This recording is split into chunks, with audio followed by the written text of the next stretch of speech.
les chatons, j'espère que vous allez bien. Aujourd'hui on se retrouve pour une vidéo où on va faire un make-up spécial chaleur, spécial beau jour, ou on va plutôt dire un make-up spécial été, parce que oui, l'été arrive et très souvent on ne sait plus comment se maquiller avec la chaleur, surtout quand il fait très très chaud, quand on frôle un peu les 30 ou 35 degrés. Alors je sais qu'il y en a qui se maquillent normalement, mais c'est vrai que on n'a pas forcément envie de se surcharger au niveau des matières ou du visage. Donc moi je vais vous montrer une version. Maintenant vous êtes libre de vous l'adapter et on va commencer tout de suite. Donc pour commencer, moi j'applique une base, donc une base de préférence un peu fraîche. Là je vais prendre la Sephora Care Primer qui est comme ceci, je l'avais déjà présenté, que je trouve parfaite pour ce genre de choses. Alors mon miroir est toujours à 15 km comme d'habitude, mais j'ai pas trop le choix parce que je n'ai plus de pied à ce truc. Donc elle est super bien, je trouve elle est floutante. J'en mets un petit peu. Et je la trouve très très bien parce qu'elle fait un effet frais et ça fait grave du bien quand il fait chaud. Ou quand on en a un tout petit peu besoin. Alors je suis pas trop fan de l'odeur, mais ça on s'en fout, à la rigueur c'est pas trop grave. Voilà, j'ai les cheveux qui se barrent comme d'habitude, mais c'est pas grave, on s'en fout. Alors après il y a la Bear With Me de chez NYX qui est un peu en gelée, qui est pas mal. J'avais testé la texture en magasin.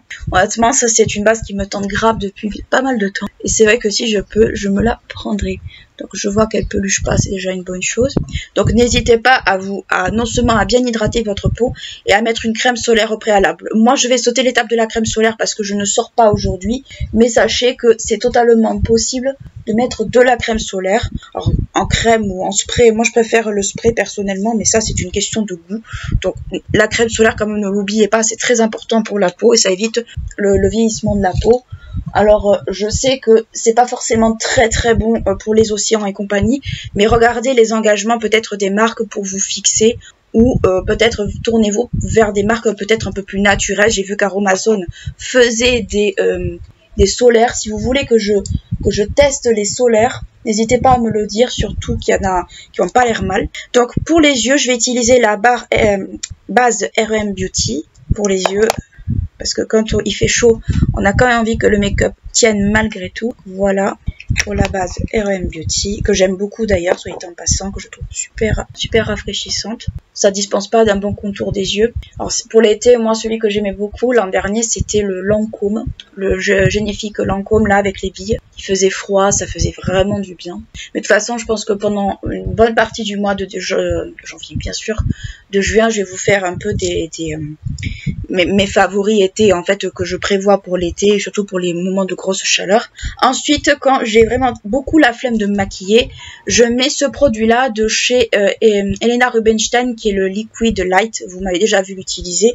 Malheureusement il n'existe plus, mais vous avez des équivalents à la fois chez Herborian qui est la Glow Crème et chez MAC également. Donc ce produit existe dans d'autres marques. Donc quand j'ai la flemme, je le mets. Là j'ai pas la flemme, mais c'est juste pour l'inclure dedans. Voilà, il faut bien le malaxer hein, par contre. Hein. Ce genre de produit, il faut bien les malaxer parce que celui-là, il a tendance un peu à se défacer. Mais peut-être que c'est pas le cas des autres. En tout cas, je sais que celui-là, c'est le cas. Donc si vous voyez que ça se déphase un peu, n'hésitez pas à le malaxer un peu dans le tube. Ça lui fera pas de mal. Hein. Donc ça fait un petit effet glow, mais c'est très léger. Ensuite, je vais passer au Brow Contour. Donc ça c'est facultatif, c'est moi qui l'inclus, mais moi c'est vraiment pour le terminer. Alors ce qu'il faut privilégier quand il fait chaud, mais après on peut en mettre toute l'année, c'est vraiment pas propre à l'été, c'est les textures crème. Les textures crème quand il fait chaud, c'est limite ce qui va éviter que votre make-up parte en cacahuète et que ça ne tienne pas. Après, le fait d'utiliser des textures crème ne veut pas dire qu'il faut laisser comme ça, il faut beaucoup poudrer. Je vais vous le montrer tout de suite. À une époque, j'utilisais les météorites également dans ce make-up, mais là, je sais pas où elles sont, donc je vais pas les inclure, mais sachez que moi, j'en mettais, que ça faisait partie de mes produits préférés pour l'été, et ça l'est toujours d'ailleurs, soit en passant. Hop, voilà, pour le Brow Contour, donc je laisse comme ça, c'est totalement normal. Ensuite, je vais passer à l'anti-cerne directement, donc moi, c'est le Forever Skin Correct de chez Dior. Alors moi, c'est l'ancienne formule que j'ai, ce n'est pas la nouvelle. Je n'ai pas encore acheté la nouvelle parce que je veux terminer l'ancienne. Mais l'ancienne était déjà très bien. C'est juste au niveau des ingrédients que ça a changé. Un peu comme pour le fond de teint Forever Skin Glow. Là, c'est le Forever Skin Correct. Donc ça, c'est l'anti-cerne. Donc j'en mets pas mal. C'est un anti-cerne qui se veut également soin aussi. Donc c'est pour ça que je l'apprécie énormément. Et que franchement, c'est un des meilleurs anti-cernes que je connaisse. Donc je vais faire toujours ma technique que j'avais vue chez Jackie Hill. Je mets un petit peu de brume. Et je vais dégrader mon anti-cerne voilà. Et j'en profite aussi pour dégrader mon petit gros contour à l'intérieur de la paupière. Je le fais un peu descendre. Après, je mets... En fait, mon anti-cerne peut presque me servir de fond de teint. Mais là, c'est pas du tout le... C'est pas le sujet, en fait. Et j'ai quand même les cernes qui ressortent beaucoup. Mais ça, c'est totalement normal. En fait, j'ai tellement les yeux marqués qu'en fait, tout ressort. J'ai pas une qualité d'yeux qui est vraiment bien ces derniers temps. Enfin, une qualité de paupière. C'est bien parce que la base RM Beauty ne fait pas du tout filer le concealer dans les plis. Dans les petites ridules et ça c'est cool. Donc je dégrade un peu le concealer un peu partout, mais surtout au niveau de la région des yeux parce que avec la chaleur on aura tendance un petit peu à avoir chaud et la nuit à très mal dormir. En tout cas pour moi c'est totalement le cas.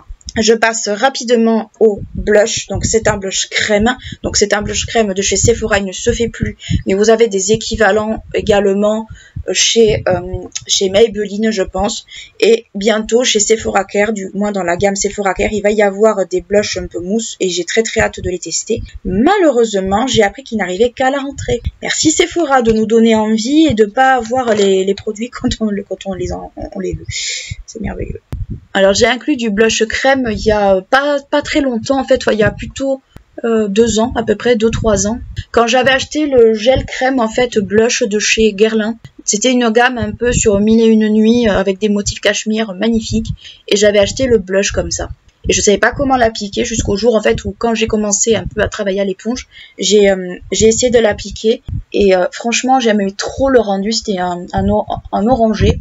Alors si vous aviez vu, c'était un peu comme les sucettes, il y avait 2 couleurs, une couleur un peu pâle et une couleur orangée, il était magnifique. Je crois que c'était les gels crème sorbet ou quelque chose comme ça.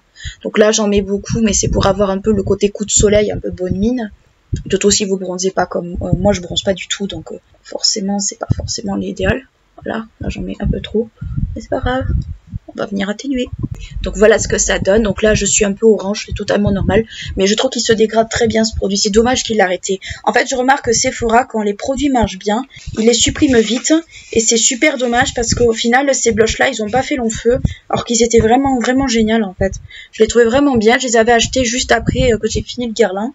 Et c'est vrai que j'ai pas compris en fait pourquoi ils les avaient supprimés quasi de suite. Je trouvais que ça servait un peu à rien, mais bon pourquoi pas. Là je vais passer à la poudre, donc je vais passer à la Anastasia, la Lustrating Powder. J'ai même plus besoin de regarder le nom parce que je le connais. Donc c'est une poudre blanche et je vais m'en servir pour l'anti-cerne. Il a un peu filé dans les plis, bon c'est pas grave. Ça arrive, malheureusement la base Rare Beauty, si on ne fait pas attention, il peut quand même filer l'anti-cerne. Il peut quand même filer un petit peu dans les plis ailleurs, il peut filer. Donc ça va être, c'est un make-up qui est assez rapide, qui se veut un peu léger, mais c'est assez agréable. Et là, avec la poudre, c'est totalement replacé. Ensuite, pour le reste du visage, ce que je vais faire, c'est que je vais appliquer non pas une poudre comme ça, mais un fond de teint poudre. Et là, je vais me tourner vers le Fenty Beauty.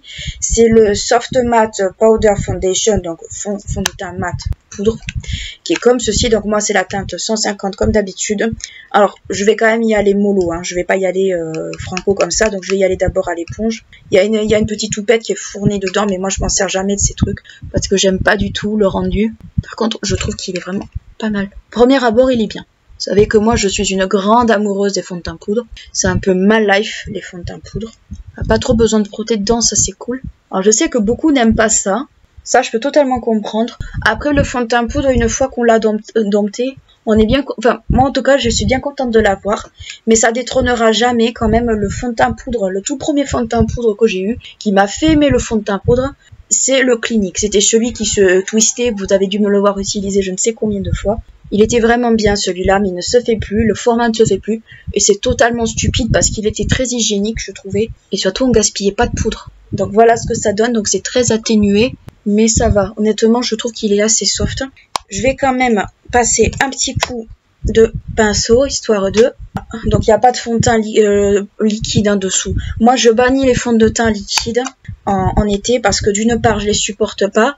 Et d'autre part, j'aime pas le rendu en fait du fond de teint liquide sur moi en été. J'aime pas, je trouve que ça fait crade en fait. Ça fait pas propre. Voilà pour le fond de teint poudre de chez Fenty. De toute façon, je vais le tester tout l'été, donc je pense que j'aurai le temps de vous en reparler d'ici là. Je vais me passer un petit coup de bronzer. Donc moi, je vais prendre la terracotta de chez Guerlain. Ça fait très longtemps. C'est la vidéo de Sananas qui m'a donné envie de ressortir la terracotta. Donc moi, c'est une vieille, c'est une ancienne série. Mais les terracottas chez Guerlain, il y en a tellement que voilà, on s'y perd un peu. Puis il en sort une tous les ans pour les fêtes et pour l'été. Donc moi, je vais prendre 2 pinceaux Fenty Beauty, celui qui fait ongle. Je vais bien le tremper. Bon, ça se voit quand même qu'elle a été utilisée parce qu'elle est un peu creusée. Et j'aime bien parce qu'en fait, ce pinceau épouse pile poil en fait la forme de la joue en fait. Ce pinceau, je le trouve vraiment fantastique. C'est la première fois que j'utilise, mais c'est pas la première fois que j'utilise un pinceau comme ça en fait. C'est vraiment fantastique ce genre de pinceau. Ça évite les... Alors je fais des mouvements rapides, mais c'est pour bien intégrer la terracotta. Donc moi c'est une terracotta qui était je crois dans la gamme Joli Teint, mais cette gamme ne se fait plus, c'est dommage, parce que c'était vraiment une gamme adaptée en fait pour tous les types de couleurs de cheveux et tout ça, c'est vraiment dommage. Donc moi c'était la 0 clair blonde, donc clair teinte pour les blondes alors que je suis rousse maintenant, mais à l'époque j'étais châtain. Donc voilà ce que ça donne. Donc c'est assez soft. Honnêtement la terracotta quand on la fond bien, elle est assez soft. Et surtout, en fait, quand on sait la travailler correctement, elle est agréable. En fait, je trouve elle est super agréable. Enfin, j'apprends un peu à dompter ce pinceau, mais il est vraiment très très bien, je trouve. Donc voilà, ça fait un petit hal, c'est suffisant, il n'y a pas besoin de plus. De toute façon, avec la chaleur, les trucs poudres, c'est ce qui va vous sauver la vie. De toute façon, quand il fait très chaud, il faut poudrer à max si vous voulez que ça tienne. Avec un bon fixateur si vous voulez, mais il faut vraiment bien poudrer, sinon ça ne tient pas, ça migre de partout. C'est vraiment pas propre. Donc je vais me passer un petit coup de brume, donc c'est la brume Rare Beauty. Celle-là, franchement, je l'ai liquidée l'an dernier. Donc ça, c'est une brume de maquillage, mais j'utilisais aussi beaucoup la Kiss, mais plutôt comme brume de soin. J'aimais bien la Kiss également, mais c'est vrai que c'est 2 produits que j'aime bien. Ensuite, pour les sourcils, alors soit vous faites votre routine sourcil habituelle. Moi, ce que je fais, c'est quand j'ai pas envie de me casser la tête, surtout quand il fait très très chaud et où on suffoque plus qu'on arrive à respirer, c'est que je prends un gel à sourcils transparent. Donc celui-là, c'est le Sephora.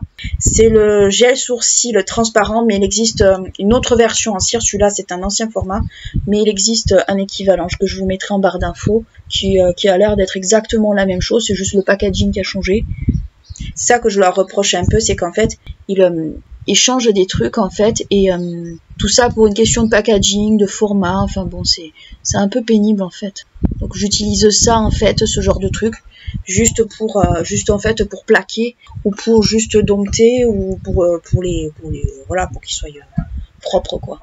Mais c'est vrai qu'en été, les produits sourcils, j'en mets pas énormément. J'en mets pas énormément parce que j'en vois pas l'utilité, parce que en fait je trouve que ça ne tient pas correctement. Ensuite, pour les yeux, moi je vous conseille pour les yeux de miser sur des textures crème, ou si vous voulez vraiment mettre du fard à paupières, faites une base crème et après vous mettez votre fard à paupières, un peu comme pour des queues de crise si vous préférez, pour éviter que ça migre ou que ce soit pas propre. En tout cas, moi c'est le conseil que je vous donne. Après vous faites ce que vous voulez. Donc moi ça va être un Mat High de chez Guerlain. Il y a pas mal de produits Guerlain, je sais, que j'aime bien. Alors moi c'est surtout la première tête que j'aime bien. La seconde est un peu plus délicate. La seconde on pourrait s'en servir presque comme liner. Donc moi ce que je fais, c'est que je l'applique sur toute la paupière. C'est un vert, tout ce qu'il y a de plus banal. Alors par contre, si vous utilisez des trucs crème, faites attention parce que généralement ça sèche très vite, et après pour dégrader c'est très pénible. Donc, moi je le dégrade un peu au pinceau, je le fonds un peu, et s'il faut j'en rajoute un peu, j'en rajoute soit du bout du pinceau, soit carrément sur la paupière. Mais c'est vrai que c'est un produit que j'aime bien. Il y avait le rose qui me plaisait beaucoup, mais je voyais tellement, on va dire, de produits de double embout comme ça. Il y en avait chez Laura Mercier. Je crois qu'il y avait aussi Hourglass qui en faisait. Tout le monde en faisait à une époque. Moi, je suis allée chez Guerlain parce que personne n'en parlait et ça me gavait prodigieusement. En fait, c'est une marque qu'on met beaucoup de côté, j'ai l'impression. Là, on en reparle un peu parce qu'il y a il y a le fond de teint terracotta qui est sorti. Alors, il existe déjà un fond de teint terracotta de base. Il y avait eu un fond de teint stick que vous m'avez vu utiliser je ne sais combien de fois dans mes vidéos. Et c'est vrai que c'est un fond de teint qui me tente bien. Après, je crois qu'il a un fini un peu mat, mais je connais un peu les finis mat de chez Guerlain. C'est jamais les finis mat carton. Donc, il a pas l'air mal. Je vois que Marion l'aime bien. Je vois que Sana l'aime bien aussi. Après, je me base pas sur leur avis particulièrement, mais c'est juste que c'est un fond de teint, moi, qui me faisait de l'œil déjà. parce que j'adore, on va dire, les fonds de teint Guerlain, et je connais la gamme Terracotta très bien. C'est un fond de teint qui pourrait m'intéresser, que je pourrais me prendre. Alors c'est vrai, il a un coût, hein, 58 €, faut quand même le sortir chez Sephora. Après, les produits de marque, enfin je parle surtout pour Guerlain, après vous faites ce que vous voulez, mais les produits de marque, il vaut mieux les acheter sur les sites des marques directement, parce que vous avez un écart de prix entre par exemple Sephora, les Galeries Lafayette et le site par exemple Guerlain, qui est quand même pas négligeable. Je crois qu'entre Sephora et le site Guerlain, il doit avoir, si je me fie par exemple pour les palettes, j'ai vu 81 € pour les palettes ombre G sur Sephora, et sur Guerlain je crois qu'elles sont à 73. Ça reste un budget, mais si vous faites la soustraction, ça peut être intéressant d'aller voir plutôt du côté des marques propres plutôt que sur Sephora. Ce n'est que mon avis, mais moi je sais que j'irai plutôt du côté des marques propres, parce que ben voilà, je suis cliente Guerlain, je suis dans le fichier client Guerlain, donc c'est sûr que je vais privilégier plutôt ça. Donc voilà ce que ça donne au niveau des yeux. Alors c'est vrai qu'avec les yeux verts ça ressort pas trop, mais moi c'est vrai que c'est une couleur que j'aime bien. Ensuite, pour le ras de cils, si vous voulez mettre du crayon, n'hésitez pas. Moi je vais utiliser les Killer Liners de chez Too Faced parce que je les trouve super. C'est vraiment des crayons que je trouve très très bien, qui tiennent super bien et que je trouve en fait très pigmentés en fait. Alors lui, je sais pas si c'est pas parce qu'il est pas taillé qu'il fait ça. Pas taillé. Disons que la mine est un peu capricieuse pour aujourd'hui. Donc voilà ce que ça donne, mais c'est des très très bons crayons. Honnêtement, ils marquent bien, ils tiennent bien, je trouve. Pour le prix, ils tiennent plutôt pas mal. Donc franchement, pour l'été, je pense que ça va être des crayons que je vais pas mal ressortir avec les Sephora qui sont tout aussi bien, qui pourraient même presque être des dupes. Pour le mascara, bon, on va partir sur le sempiternel Estée Lauder que je déteste, qui n'est pas waterproof malheureusement, mais le waterproof honnêtement, c'est pour l'instant je suis pas trop, j'y vais pas trop. Le waterproof éventuellement que j'aurais pu ressortir, ou du moins qui est pas un peu proche du waterproof, c'est le Bad Gal de chez Benefit que j'aime bien. D'ailleurs le bleu, le mascara bleu de chez Benefit du Bad Gal est ressorti, et honnêtement si vous l'avez pas testé, je vous conseille d'aller le tester parce qu'il est super bien. Honnêtement moi je l'ai, le mien, j'en ai acheté un il y a un petit moment, et j'avoue que ça fait partie des mascaras que j'aime beaucoup. Alors la brosse, il y en a qui aiment pas ça, je le conçois, c'est une brosse qui est assez particulière, mais franchement je l'aime beaucoup beaucoup beaucoup. Le Bad Gal bleu, je le trouve trop beau, je trouve que c'est un beau bleu, c'est pas un bleu fake ou un bleu presque qui se rapproche du noir comme j'ai beaucoup vu ces derniers temps. En mascara bleu, je suis assez pénible, franchement je le confesse, je suis assez pénible. Après, honnêtement, si vous sortez, si vous allez beaucoup à la chaleur, il vaut mieux que vous privilégiez un mascara waterproof ou sweatproof. Moi, je sais qu'en été, je sors très peu, mais je sais que, à défaut de mettre un fard à paupières, que ce soit crème ou pas crème, j'utiliserai vraiment le mascara bleu Benefit, parce que je sais que derrière, il tiendra le choc. Je sais qu'il y en a d'autres que c'est vraiment pas le cas, quoi. Comme d'habitude, il a tendance à transférer sur la paupière, ce truc. C'est pour ça que le Estée Lauder, j'ai vraiment très hâte de le finir. Même si je tarde un peu. Mais j'ai très très hâte de le finir parce qu'il me déteint sur la paupière. Il me bousille un peu des make-up qui sont super jolis. Donc voilà ce que ça donne à peu près. Ensuite, pour les lèvres, partez plutôt soit sur des rouges à lèvres hydratants, si cela vous en dit. Soit partez plutôt sur une texture plutôt baume à lèvres, une texture légère, parce que comme d'habitude, déjà on va beaucoup boire, beaucoup manger, surtout boire frais en été. Ça sert à rien de mettre un rouge à lèvres qui tient beaucoup, en tout cas pour moi, parce que je sais que derrière, je vais en remettre, et puis surtout j'ai les lèvres sèches parce que je bois beaucoup tout le temps, toute l'année, mais c'est vrai que l'été c'est assez particulier. Donc moi je mets plutôt un petit baume à lèvres comme ça, ça m'hydrate les lèvres, et surtout bien souvent il y a des actifs soins. Donc moi c'est un Rare Beauty. La teinte, je pense pas qu'elle se fasse, ou du moins j'ai pas vu passer. C'est un petit violet, mais je vous mettrai de toute façon les références en barre d'infos. Puis voilà, vous mettez un gloss transparent, mais quelque chose qui soit assez cohérent en fait. Donc moi j'ai fait un violet et vert parce que voilà, ça rappelle un peu le crayon. Mais voilà ce que ça donne à peu près. Ensuite, vous pouvez passer du SPF. Donc moi je vous conseille, si vous voulez une crème solaire en brume, du moins c'est le mieux, c'est la Antelios de chez La Roche-Posay. Je l'ai en plus là, juste à pas loin. Franchement, je vous la conseille si vous voulez vraiment pas vous acheter la crème solaire blanche qui chante à étaler, je vais y arriver, qui est pénible à étaler. Donc je vous conseille celle-ci. Moi je m'en passe, elle est pour le visage et le corps. Moi je m'en passe sur les tatouages, je m'en passe partout quand je sors, parce que je la trouve beaucoup plus pratique que celles en crème. Hop. Là, c'est juste parce que je sors pas, mais sinon j'aurais mis la Antelios. Donc voilà pour ce petit make-up un peu spécial chaleur, spécial été que j'aurais tendance à faire ou que je vais faire quasiment tout l'été. Mais ça fait partie un peu de ces make-up que je fais quasiment quand il fait très chaud ou quand je dois sortir. C'est rare que je sorte quand même en juillet, août, c'est assez rare. Mais quand j'en ai envie, ben, c'est plutôt le genre de truc que je serais capable de faire. Et surtout, je sais que ça tient derrière. Alors c'est vrai, je ne sors pas tout ça machin, mais c'est vrai que dedans, il fait très chaud. Dans cette pièce, il fait très chaud. Dans l'autre pièce, il fait encore plus chaud. Donc je sais que derrière, ce sont des textures, des produits qui tiennent et qui vont pas me faire de catastrophe. Donc voilà, j'espère que la vidéo vous aura plu, vous aura intéressé. N'hésitez pas à liker, clocher, commenter, à vous abonner à la chaîne si c'est pas encore fait. Ce serait bien qu'on arrive aux 150 premiers abonnés d'ici la fin de l'été. Je remercie d'ailleurs à tous ceux qui se sont abonnés à ma chaîne, ça me fait énormément plaisir. Moi je vous fais de très très gros bisous et d'ici là, ciao.